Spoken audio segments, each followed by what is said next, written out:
जवाब सतमा पर। सतमा में है अधिसमुच्चय। अधिसमुच्चय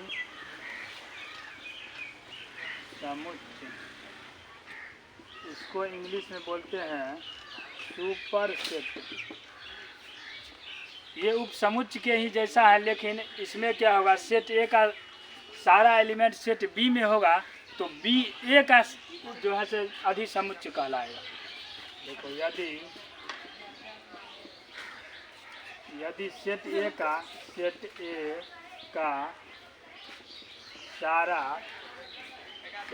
सारा एलिमेंट सेट बी में होगा तो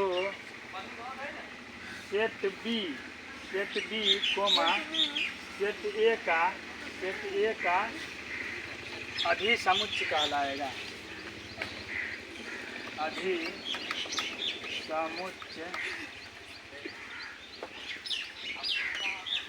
कहलाता है। इसके एग्जाम्पल में देखो बच्चों, अगर मान के चलो हमारे पास सेट ए बराबर दिया है 1 2 3 और सेट बी बराबर दिया है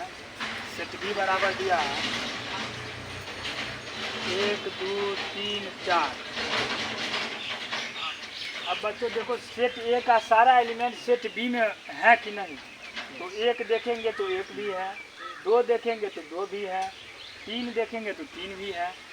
तो सेट बी जो है ना वो ए का कहलाएगा अधिसमुच्चय। Set B comma set A का अधिसमुच्चय है। अधिसमुच्चय यानी सुपर सेट है, अधिसमुच्चय है। इसको बच्चों जिस तरह से सबसेट को इस तरह से डिनोट करते थे, तो इसको है इस तरह से डिनोट करेंगे। इसको लिखेंगे सेट बी यानी B subset super set of A. इसको बच्चों पढ़ेंगे हम लोग सुपर सेट।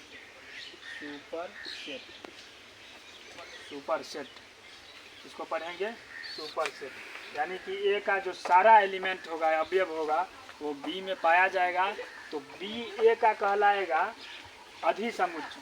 और यही उपसमुच्चय वाली बात रहेगा तो ए बी का उपसमुच्चय कहलाएगा, लेकिन बी ए का अधिसमुच्चय कहलाएगा। तो आई होप ये इतना तक समझ गए होंगे। आप बच्चों आत्मा समझाने से पहले हम कुछ थ्योरी देना चाहेंगे कि उपसमुच्चय को लिखने के लिए, क्योंकि जब आप घात समुच्चय पढ़ेंगे तो उसमें उपसमुच्चय का भी काम पड़ेगा। तो उपसमुच्चय को लिखना सिखाते हैं। उपसमुच्चय को कैसे लिखते हैं, उपसमुच्चय को कैसे लिखें, ध्यान से समझे बच्चों। अगर हमारे पास सेट ए दिया है, सेट ए बराबर हमको दिया है 1 और 2। अगर हमको इसका सारा उपसमुच्चय कहेगा लिखने के लिए तो हम किस तरह से लिखेंगे, इसका शॉर्ट तरीका हम बता देते हैं। मान के चलो हमारे पास 1 और 2 यानी कि 2 सिक्का है। मान के चलो अगर हमारे पास कोई मांगने वाला आया तो हम उसको क्या क्या दे सकते हैं, वो अगर समझ गए तो उपसमुच्चय निकालना सीख सकते हैं।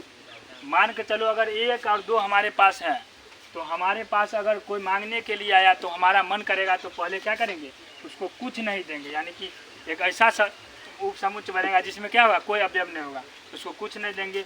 मन करेगा तो हमको एक पहला एलिमेंट दे दे, मन करेगा तो हमको 2 दे दे, और मन करेगा तो ये दोनों दे दे, 1 और 2 दोनों दे दे। तो सेट ए का अगर हमको उपसमुच्चय लिखने के लिए बोलेगा तो हम लिख सकते हैं इस तरह से। इसी को बोलते हैं, इसको ही हम फाई बोलते हैं, क्योंकि इसमें क्या है, एक भी एलिमेंट नहीं है, तो इसको फाई बोल सकते हैं। और इसको 1, इसको 2 और इसको 1 2। तो 1 और 2 का उपसमुच्चय हम लिखना सीख गए। यदि हम अगर यहाँ पर 1 2 और 3 का अगर हमको बोले तो कैसे लिखेंगे? अगर हम 1, 2 और 3 का कहेगा उपसमुच्चय लिखने के लिए, तो बच्चों देखो हम कैसे लिखेंगे। पहले तो हम कुछ नहीं देंगे। अगर हमारे पास 3 गो चीज़ है तो हम, अगर कोई मांगने वाला आया तो पहले हम उसे कुछ नहीं देंगे, यानी कि एक भी एलिमेंट इसमें नहीं रहेगा। फिर मन करेगा तो ये तीनों में से 1 को दे देंगे, फिर मन करेगा तो 2 को दे देंगे, फिर मन करेगा 3 को दे देंगे। अब फिर मन करेगा तो 1 और 2 को दे देंगे, 1 और 2 को दे देंगे। फिर मन करेगा तो 1 और 3 को दे देंगे, 1 और 3 को दे देंगे। फिर मन करेगा तो 2 और 3 को दे देंगे, 2 और 3 को दे देंगे। अब फिर मन करेगा तो ये तीनों को दे देंगे। तो कुल मिलाकर 1, 2, 3, 4, 5, 6, 7 और ये तीनों को दे देंगे तो कुल मिलाकर कितना हो जाएगा? सबसे 8 हो जाएगा। इसका एक फार्मूला भी होता है, वो हम अगले वीडियो में बताएंगे डिटेल से। तब तक अभी टाइप ऑफ सेट हम समझ लेते हैं। इतना आपको समझ अगर आ गया तो आप अधिसमुच्चय भी समझ जाएंगे। देखिए कहती है इतना जब